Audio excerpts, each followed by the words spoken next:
And quickly, we want to have the opening address. It is very important that you go for programs like this, you want to hear exactly why we are here and where we are heading towards.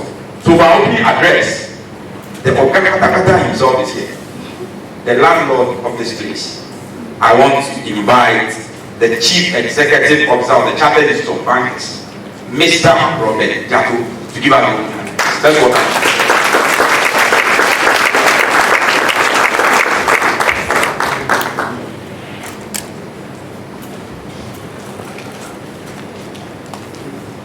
Thank you so much. Good morning. And that's not my job here is to welcome you, so you're all welcome. Yes, my job is done. All protocols are observed. I think last week I had a similar session here where I had to give the opening remarks. And I figured out that it's because you are using my venue. And so, strategically, I will renovate this place, have more important events, and I suspect I'll do a lot more of introduction remarks. I work it out, that's my strategy. But I think we are here today for this conference, which is very, very important. I see John, I see all the key people here. So welcome. Once again, financial literacy in certain times, even in certain times, we still need it. And for Center for Financial Literacy Education in Africa, thank you. Thank you for working with us, Chartered Institute of Bankers, to move this forward. Because if you think about it, our mandate as Chartered Institute of Bankers Planner is to promote banking education. Emphasis, banking education, but also regulate the practice of banking. Inherent in there is financial literacy. And for us, that's what we are passionate about, and that's why we are so excited to be part of this event. Ladies and gentlemen, how are we doing this? This year is the Institute's 60th anniversary, and we intend, as part of that, to roll out financial literacy programs across the nation. We do this in partnership with banks. I'm glad John and I have had discussions about CIB. But beyond that, we are also very keen and clear in our minds that as a country, we all need financial literacy. I have personal experiences many years ago, 2007, 2008, 2009. I was working in a bank somewhere outside of this country. During the financial crisis, banks closed down. Colleagues lost their jobs. It was very traumatizing. In 2017 through to 2019, I worked again assisting the central bank on the banking sector cleanup. And we saw a complete lack of irresponsibility, lack of ethics, certainly lack of financial literacy. So this is very, very important. We can't overemphasize that. Beyond the cleanup, today we talk about haircuts, hair shape, head cuts, and it's important that this is not just a conversation at an individual level, but at organizational level, and certainly at national level. That's how important this is. I don't want to leave this podium without really trying to put a definition to this whole financial literacy or financial education, what it is in my own words. From my perspective, really it's we understanding financial components and the obligations that come with saving, but possessing the skills and the knowledge to be able to make smart financial decisions. And certainly we do so for our well-being and for the well-being of those that we care about. So what are those financial components? Budgeting is one. Responsible saving and borrowing. Taxation is part of the things that we need to think about when it comes to financial literacy. certainly personal financial management and insurance, just to mention.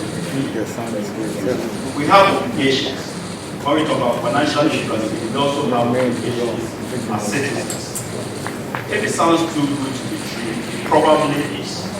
People ask for all kinds of interest rates.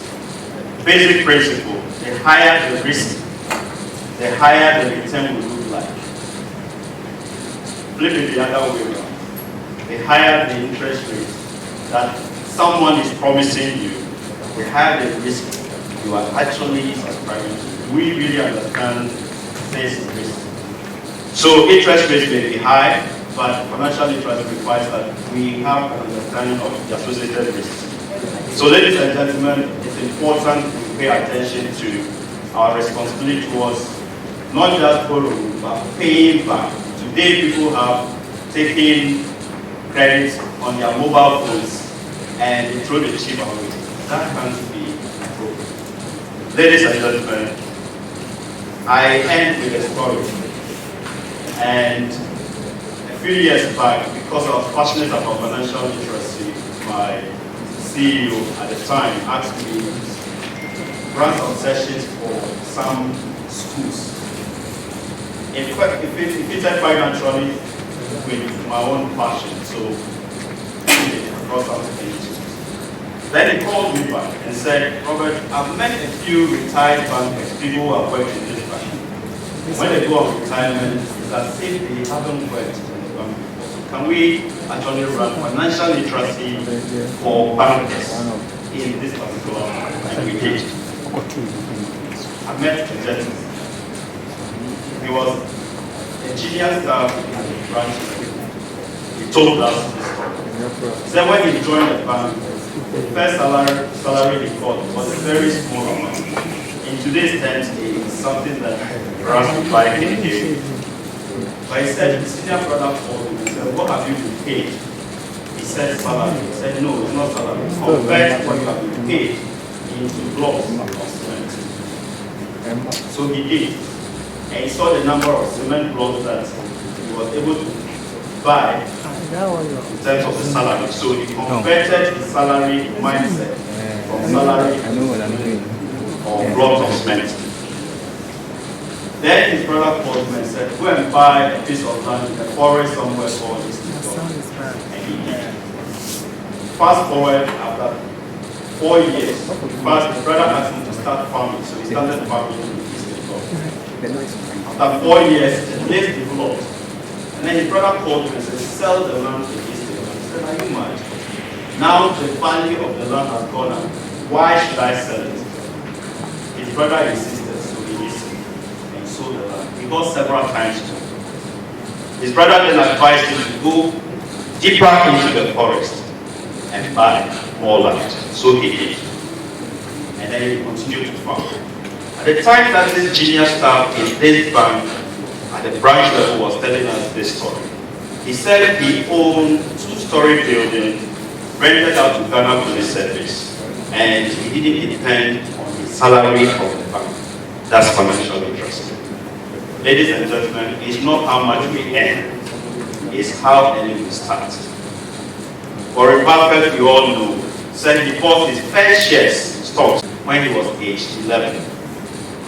He bought the very first farm. He bought a farm when he was age 14. But he has one regret. And that regret is that he started too late.